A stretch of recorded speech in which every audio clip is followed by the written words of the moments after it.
రాముడు, కృష్ణుడు, వినాయకుడు, సుబ్రహ్మణ్యం, లక్ష్మి, సరస్వతి, పార్వతి వాళ్ళు దేవుళ్లే. అల్లా, క్రీస్తు వాళ్ళు దేవుళ్లే. వీళ్ళల్లో ఎవడు గొప్పవాడు? వాళ్ళ నమ్మకాలు బట్టి వాళ్ళ దేవుడినే గొప్పవాడు అని సరిపెట్టుకోవడం లేదు.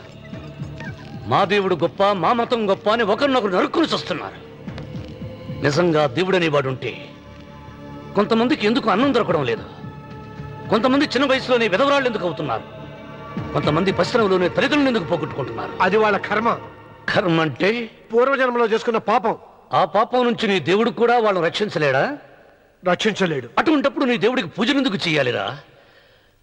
కన్న బిడ్డల్ని సరిగా చూడలేని వాడు తండ్రి కాదు, అందరికీ అన్నం పెట్టలేని వాడు దేవుడు కాదు. వెంకన్న, నువ్వు సద్బ్రాహ్మణుడివి. వేదాలు చదివావు, ఉపనిషత్తులు చదివావు, పురాణాలు చదివావు. నేను ఏమీ చదువుకోలేదు. అసలు దేవుడి ఆకారం ఎలా ఉంటుందో చెప్పు. ఆయనకు ఆకారం లేదు, నిరాకారుడు. అటువంటిప్పుడు గుడులెందుకు, గోపురాలెందుకు, వాటిలో విగ్రహాలెందుకురా? నేను చెబుతాను వినరా. గాలి దేవుడు, అది మనం పీల్చకపోతే చచ్చిపోతాం. నీరు దేవుడు, అది మనం తాగకపోతే బ్రతకలేము. భూమి దేవుడు, అది లేకపోతే మనకు అన్నం దొరకదు. అమ్మ నాన్న దేవుడు, వాడు లేకపోతే మనం అసలే లేవు. చదువు నేర్పిన గురువు దేవుడు, కష్టంలో, నష్టంలో, సుఖంలో, దుఃఖంలో దగ్గరుండే స్నేహితుడు. స్నేహితుడు అంటే నువ్వు నాకు దేవుడివి. నీకు మొక్కుతాను రా, అంతేగాని ఆ నల్ల రాళ్ళకి రెపరెక్కి కాదు.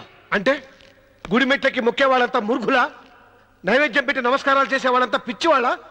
గుండు గీయించుకుని పొర్లు దండాలు పెట్టేవాళ్ళంతా అమాయకులా? అవును. ఒక గుడి చూపించి ఆ గుడిలో దేవుడు వరాలు ఇవ్వడు అని చెప్పు.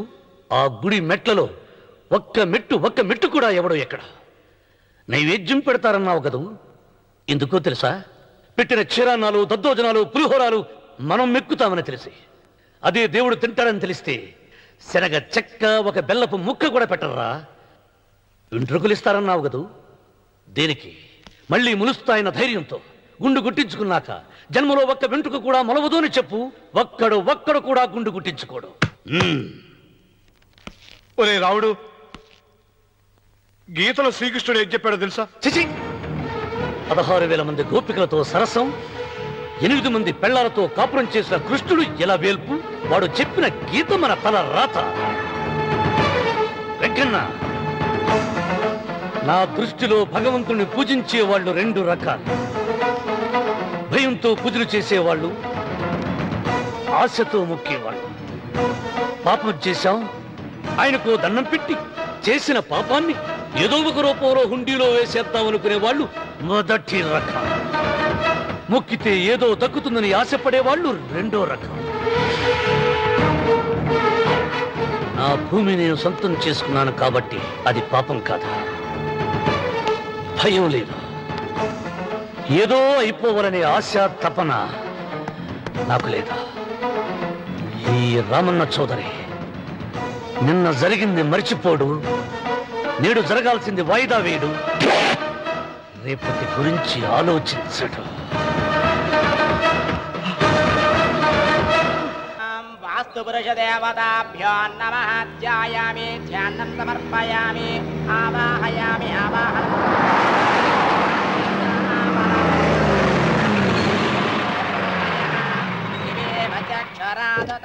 రండి రామన్న చౌదరి గారు.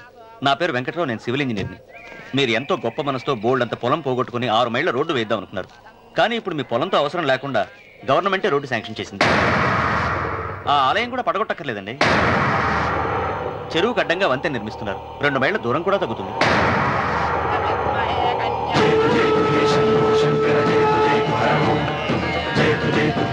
వేయించడానికి నువ్వే వడివిరా, భగవంతుడే వేయిస్తాడు. అమ్మవారి ఆలయాన్ని నువ్వు తాకలేవు. పూలు వేయండి రామన్న గారు. ఆయన ఎవరు? జటాధారి స్వాముల వారు. నీకు తల్లిదండ్రులు ఉన్నారా? లేరు, చనిపోయారు. ఫోటో ఉందా? ఉంది.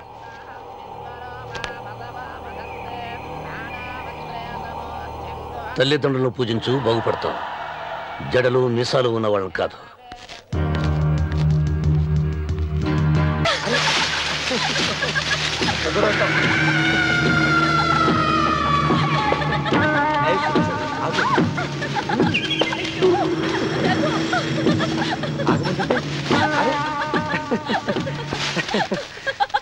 అయ్యో రఘు, నా మాట విను. ఏంటి సులోచన ఇది? ఎన్నాళ్ళలో ముట్టుకోకుండా బ్రహ్మచారిలో ఉండమంటావు? అది కాదు రఘు, నా మాట విను. ఏంటి కాదు?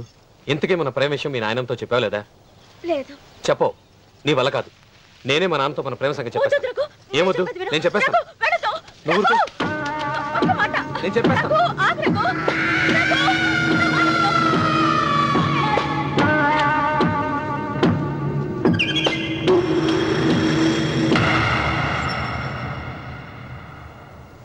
నువ్వా? నేనే. ఎందుకొచ్చావు? నువ్వు మా నాన్నని చెప్పిన రాక్షసుడివి అంటావు. వెంటనే వెళ్ళకపోతే నిన్ను చంపేస్తాను అంటావు కదమ్మా.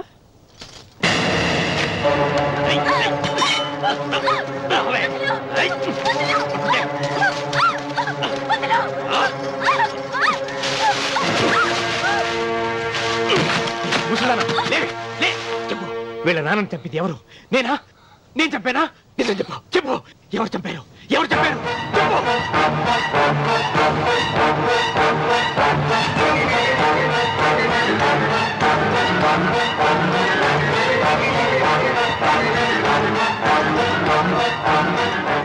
ఎన్నాళ్ళు ఈ నిజం ఎందుకు చెప్పలేదు?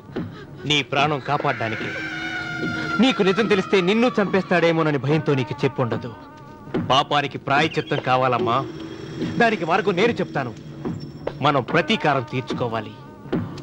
నీకు రఘు దక్కేలా నేను చేస్తాను. నీ తండ్రి చావుకి పగ తీరేలా చేస్తాను. ఆలోచించు.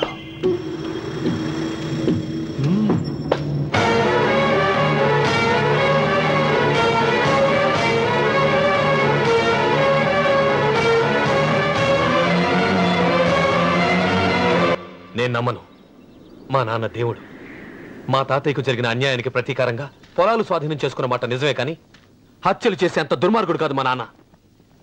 అందుకే చెప్పాను, నువ్వు నమ్మలేవు, నన్ను మర్చిపోమని. సులోచన, అదే నిజమైతే మా నాన్న నిలదీసి నిజమేంటో తెలిసాక ఆ ఇల్లు వదిలేసి వచ్చి నేను నిన్ను పెళ్లి చేసుకుంటాను. అది మహాప్రమాదం. మా మధ్యలో మాట్లాడడానికి నువ్వెవడవి? మీ నాన్న చేసిన హత్యకు 14 ఏళ్లు శిక్ష అనుభవించిన వాడిరా. నీకు నా మీద జాలి రావాలి కానీ కోపం వస్తుందేంట్రా? మీ నాన్న మనస్తత్వం నాకు బాగా తెలుసు. నువ్వు నాగ సులోచన ప్రేమించుకున్నారని తెలిసిన వెంటనే వీళ్ళిద్దరిని చంపేసి వీళ్ల పొలంలోనే పాతి పెడతాడు. నా మాట విను, ఇంకేం ఆలోచించుకో. నా మాట విను.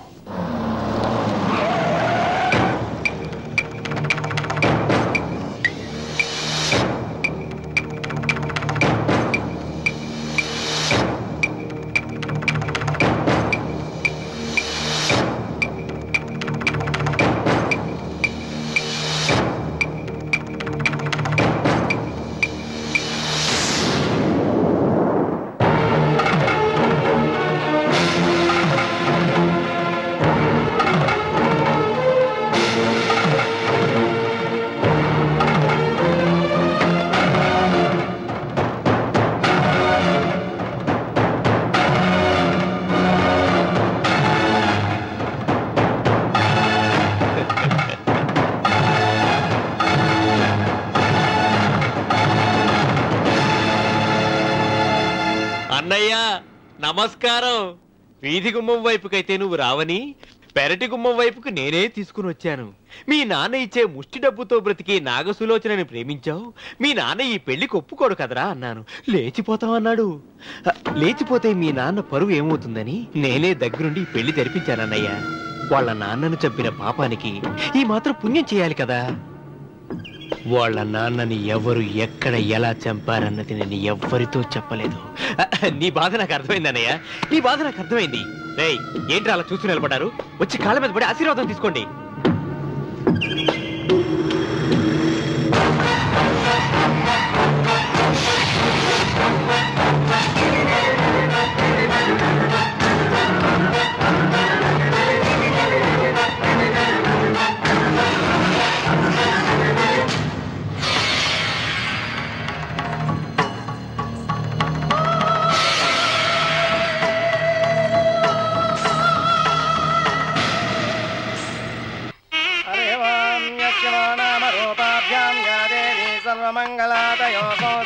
పుంసాం సర్వతో జయమంగళం శ్రీమంగళగౌరీ దేవతాయై నమః.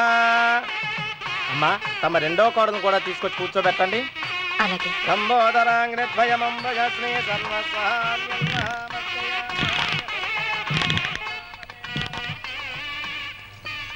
ఏంటమ్మా ఇంకా అలాగే ఉన్నావు?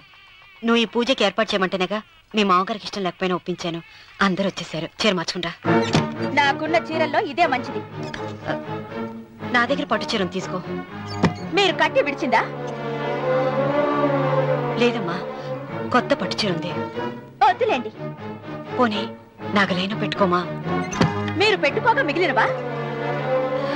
కాదమ్మా, నా దగ్గర 7 వారాల నగలున్నాయి. దేవుళ్ళకు కావాల్సింది చీరలు నగలు కాదు, భక్తి. వస్తున్నాను, పదండి.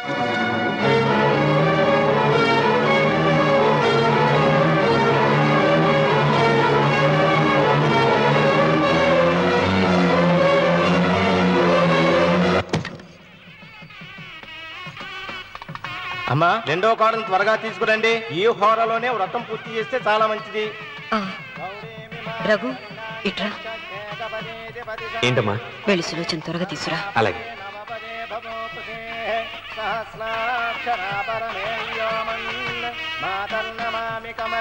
ఏముంది? రానుందమ్మా. ఎందుకని? ఎందుకని ఇంతమందిని అడుగుతున్నారా? ఈ వ్రతం పెట్టింది ఎందుకు?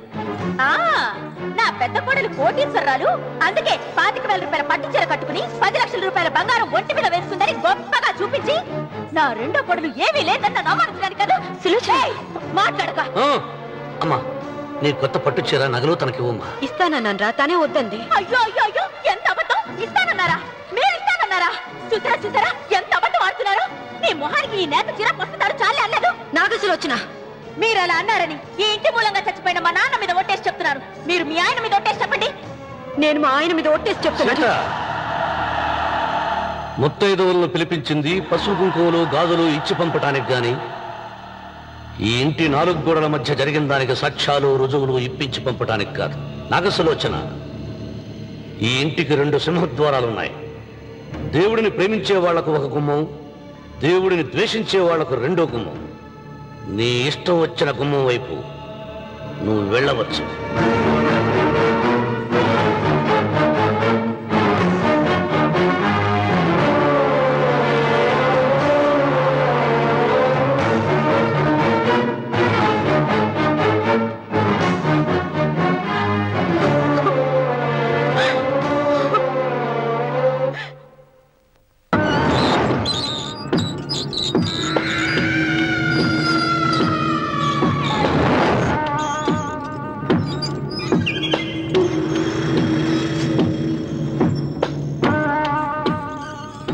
ఏమండి అటు చూడండి. విచ్చుపతి లేక నుంచి నువ్వు తిను మావయ్య. ఏ ఇంటికి నా కోసం వచ్చావు, నిన్ను నేను గౌరవించుకోవాలి కదా. అది మా నాన్న కూర్చుని ఉయ్యాల వల్ల. ఆహా, రేపు ఆయన చచ్చిపోతే ఎవరు కూర్చుంటారు? ఆయన బూడిద పోసి పెడతారా? సులోచన లేడు, ఎందుకు అలా అరుస్తారు?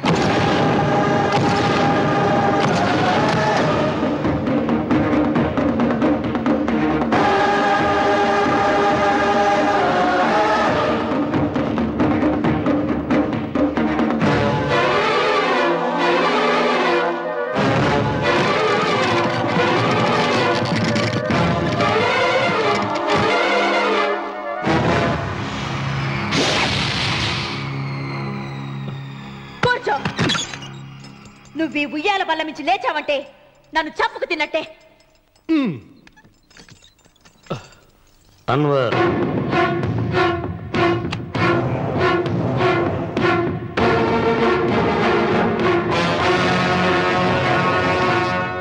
నువ్వు కూర్చో మావయ్య.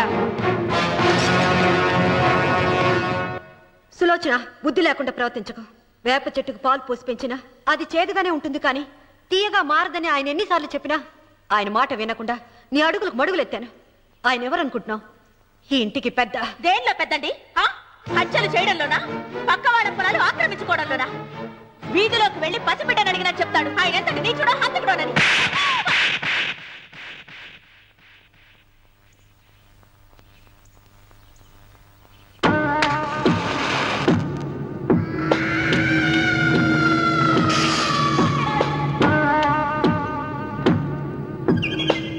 అమ్మా నువ్వెన్నైనా చెప్పు, నా భార్య మీద చేయి చేసుకోవడం నేను సహించలేను. రఘు, అన్నయ్య నీ భార్య మీద చేయి చేసుకోవడం తప్పే, కానీ దానికోసం వాటాలు పంచమని చెప్పడం న్యాయం కాదురా. నాన్న అన్నయ్యని కూడా తన వాటా తీసుకుని వెళ్ళిపోమంటున్నారు. కావాలంటే నేను నీ భార్య కాళ్ళు పట్టుకుని క్షమాపణ చెప్తానురా. అమ్మమ్మమ్మమ్మమ్మమ్మమ్మమ్మమ్మ, నేను 100 సార్లు మీ కాళ్ళు పట్టుకుంటాను. మా బతికేదో మమ్మల్ని బతకనివ్వండి. ఏంటి నించున్నారు?